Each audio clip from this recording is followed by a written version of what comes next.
I'm sitting here with Mike. Thank you very much for joining us. I appreciate your doing this interview.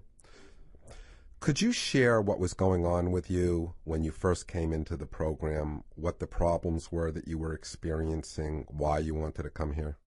Well, I had been basically celibate, for lack of a better term, for my entire life. I never had the possibility of going out and finding a girlfriend or anything like that.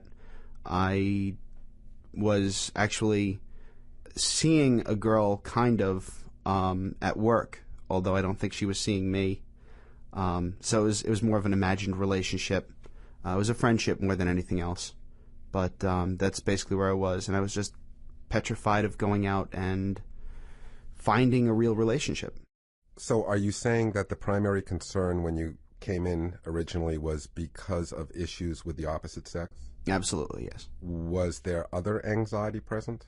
For the most part, no. It was just having an overwhelming fear of literally being petrified, being unable to move in the direction that I wanted to, of being able to find a girlfriend or, a relationship with a member of the opposite sex for the purpose of sex, as opposed to just a friendship or something.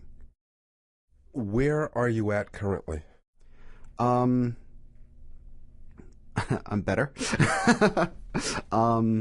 Generally speaking, I am now seeing this girl.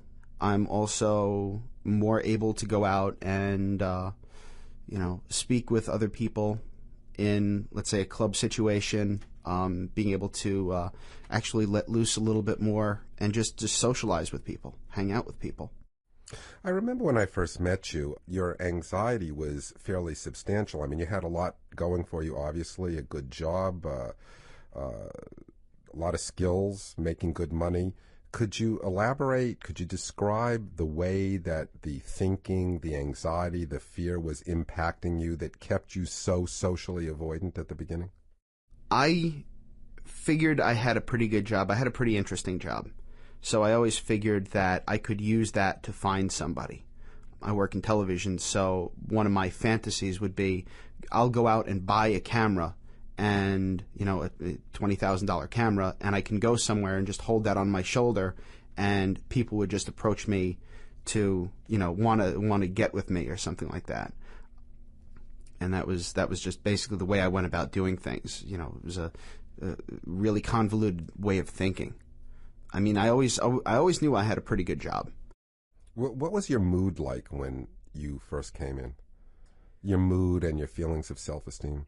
Well, my self-esteem has always been pretty rotten. My mood, actually, when I first came to see you, I was just going through a situation where the girl that I was, friends with at work, she was leaving to go to a different shift. So I knew I wouldn't be seeing her anymore. I knew she was looking for another boyfriend. I knew she had a boyfriend. So I figured that's it. I'm never going to see this girl that I love anymore. So I was devastated. Number one, I was heartbroken. Number two, I knew that there was no way at the time to get me out of that situation. I knew I couldn't go out and just find another girlfriend, get over it. Would you say you were depressed originally? Oh, yes. I was severely depressed at that time. Okay, so you started out with some substantial depression. You had anxiety, major anxiety, especially around the area of intimacy. Having worked with me for a while, that I like to gauge everything on a 1 to 10 scale. So if, let's say, for the sake of relativity, you started at a 1, mm-hmm. Where would you say you're at now? Probably about an 8. And your reasoning is? Well, comparatively, I mean, there was no way for me to go to a club or go to a party or go skiing by myself, let alone go to one of these places and then meet someone, which is what I've now at this point just started doing. What was the key to your success? What did you have to do in terms of restructuring your thinking and dealing with emotions to be able to accomplish so much? The biggest breakthrough for me came one day after group. For some reason, I don't know why, I was driving home rapidly, And I determined that I liked that feeling of exhilaration. I liked being excited, having the adrenaline coursing through my veins. And I made the realization that I could use that, that burning, I don't know if you want to call it passion, fire, whatever, in a good way, because I can find that anywhere just by getting nervous about something. I could go to a club and say, I don't belong here, and I would immediately have that rush. And after that, it would just, get me to do things that I would not normally do, i.e. skiing.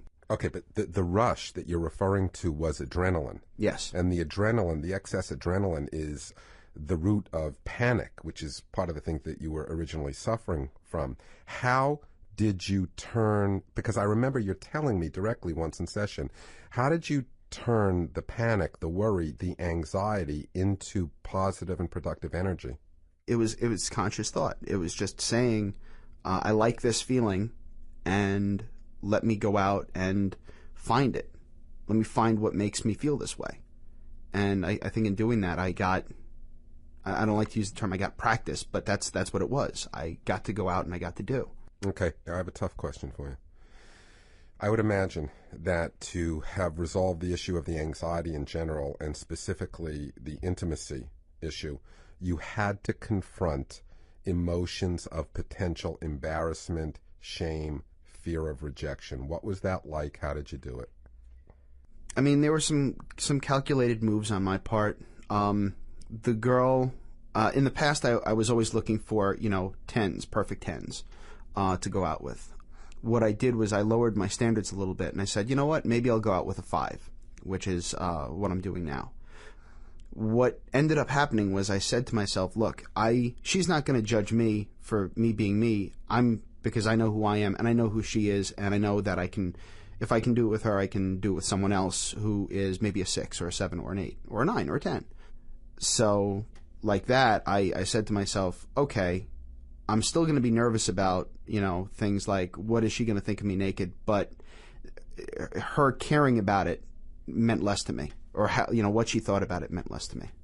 Okay, now I'm going to get a little more personal. Your fear about when you're in that situation, that intimate situation, and you are naked, your original worry or concern was? Penis size and belly size. You say that and you're laughing now because you overcame it, but I would really imagine there was some hardcore emotions associated with that originally. Oh yeah. I mean, back when I was in like 3rd grade, 4th grade, way back when, the kids always called me Bubbaluda. They just, made fun of me for being a large guy. And so, I mean, that was one of the things that always freaked me out. And I always carried that with me, whether I be with a girl or wherever in public, whatever. And, the penis size, was something that I was also concerned about. It doesn't matter how many times you hear it. As a guy, you think, if I had, 10 feet, it'd be fantastic. So at some point, you had to really shift your thinking and say, well, I have these fears, but I'm going to challenge them anyway. What did you have to do? To challenge my fears? Yes. It's like they say, there's nothing to it but to do it. There was a little bit of rational thinking involved. There was a lot of rational thinking involved. There was a little bit of cunning thinking involved, trying to fool myself. Like I said, instead of going out with a perfect 10, who I knew would devastate me if she saw me naked, pointed, and laughed, I said, you know what? Let me go with someone whose opinion doesn't matter that much to me. I'll go for a 5 instead. And that's kind of what I did, and that's kind of how I ended up being able to go about having sex for the first time.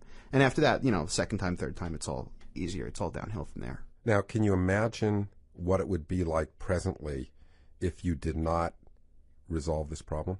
Well, That's a tough one. I don't think I'd be better yet. I think I'd be way back where I was. I mean, if I couldn't be seen naked with someone, I would not be better. If I could not go out in public and, talk to a female, I would not be better. This is all going way back a long time. Well, Mike, listen, I want to thank you for your courage and your candor. I don't think it was easy to talk about something as personal as this. I want to compliment you for your progress, and I want to thank you very much for sharing. Thanks, Jonathan.